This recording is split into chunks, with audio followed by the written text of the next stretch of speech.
When I first started running, I was focusing on the wrong things in my running. And when I changed that around and started focusing on the right things, my performance just improved dramatically. My endurance improved, the length of time I can run for improved, my mental ability and enjoyment of running improved, and everything just got better. If you don't know me, my name is Patrick Martin, and in April of this year I ran the London Marathon in 2 hours, 24 minutes and 31 seconds.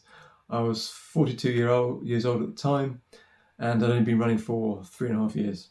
Most of the questions I get asked now are around what pace I should be running at all the time, or what gels you use, or what shoes you use for running.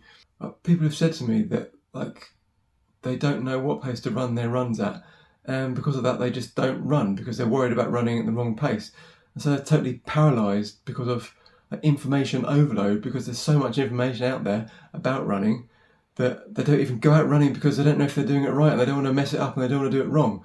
And that just makes me mad, because that isn't the way it should be, and it's much simpler than that. And the one thing that took me in 3.5 years from just starting running to being able to run a 1 hour and 8 minute half marathon, a 2 hour 24 minute full marathon, was consistently running as much mileage as I possibly could. It's as simple as that. And I emphasise the word consistently in that. That's probably the most important word in that. And I just ran. I didn't worry about the rest. I ran whatever pace I felt like on that day. And I just went out and got the runs done every day. And I didn't worry about anything else. I didn't have a training plan, and I just listened to my body and how my body felt. And that guided me on how I should run every day. And that still guides me now to this day in all the training that I'm still doing. Right, and this is where people come in and say, yeah, but you should be doing the 80-20, 80% easy, 20% hard. You should be doing 2 workouts a week. You should be doing 1 long run. You should be doing blah, blah, blah, blah, blah, blah. It's all good. All that stuff's really good. But in my experience, from what got me to where I am, it was consistently running lots of mileage. And I didn't even focus on things like workouts. I ran a 1:08 half marathon, and in the month before that I didn't run a single traditional interval or speed session. When I did the training for that, I just ran lots of mileage that I felt like running on the day. That was either easy, either steady pace, sometimes hard pace, but it was whatever I felt like running, and I just went out and ran. 6 weeks after that, I then ran a 2:24 marathon, again running whatever I felt like, and most of the time it was just steady and easy pace running. I didn't worry about what pace I should run at. I just made sure I ran consistently, lots of mileage. When I wasn't sure what pace to run at on a day, I would just go out and run. If it was raining, I'd run. If it was cold, I'd run. If it was windy, I'd run. If it was dark, I'd run. I would just go and run. That's it. Consistently run as much mileage as I possibly could. And the people who are sitting at home worrying about what pace they should be running at, well, I was out there running and getting fitter, or they were losing their fitness. And you know what the funniest thing is that by running like this, my body naturally went similarly to one of those 80-20 methods. So let's say you run hard one day, the next run you're not going to run hard because you don't feel like it, you're too tired, so you're going to run easy. And then the next day you're probably going to run maybe steady or maybe easy again because you're still a bit tired.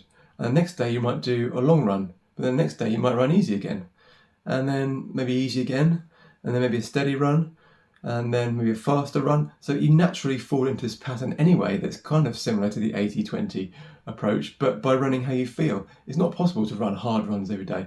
Do I think that if you ran hard every day you'd really improve a lot? Potentially if you ran if you were superhuman and you were able to run a really fast pace every single day, and you didn't get injured and you didn't get fatigued, then yeah, maybe you'd be an absolutely incredible runner, but that's not possible. So you fall into this pattern of hard, easy, steady, long, easy, and that's just a natural thing that happens.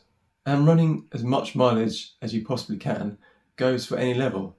And I'm not saying if you're a beginner, go out and run loads of mileage. No, you've got to build it up over time, but run as much mileage as you can at the beginning, and then gradually increase that. And this goes for, if you're doing a couch to 5k, you start running the mileage your body can take and gradually increase it. If you're trying to break sub 3 hours in the marathon, the same thing. Run as much mileage as you possibly can and gradually increase it. If you're running a sub 2:30 marathon, the same thing. It's all the same thing. Get to run as much mileage as you can to get to a level where that mileage is high. You're pushing yourself, you're increasing the load you're putting on your body and stressing it out each week with your training, and you're going to improve. And then as you get closer to your goal race, then you can do some fine tuning. Then you can perhaps do some race specific workouts, some more speed workouts, some interval training to get that sharpness there. But most of the time, if you're consistently running as much mileage as you can, you're going to improve. And this is what worked for me.